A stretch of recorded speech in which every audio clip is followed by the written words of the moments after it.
จักขุกรณีญาณกรณีอุปสมายวิญญาณสัมโบธายานิบานายสัมบัตติวิขเว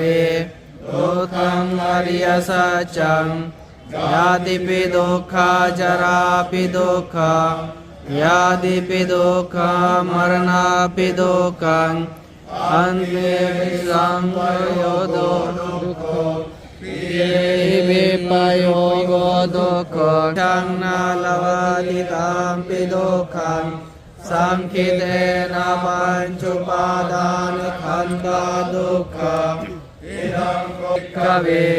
ทุกขังอริยสัจจัง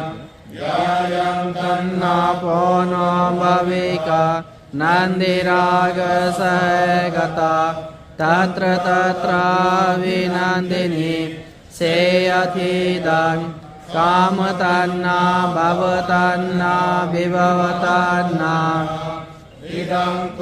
ปนะวิขเวทุกขังอยุตังอายสัจจังโยตัสสะเอวตัณหายะอเสสวิรากนิโรโธจาโกปรินิสาโกโมเตอนาลโยอิดังโกปนะวิขเวทุกขังอยุตังอามินิปนิปดาอริยสัจจังยันเตวะอัตตโยอัตถังกิโกมัคโกปุญญติตังสัมมาทิฏฐิสัมมาสังกัปปะสัมมาวาจาสัมมากัมมันโตสัมมาอาជីวะสัมมาวายามะสัมมาสติสัมมาสมาธิ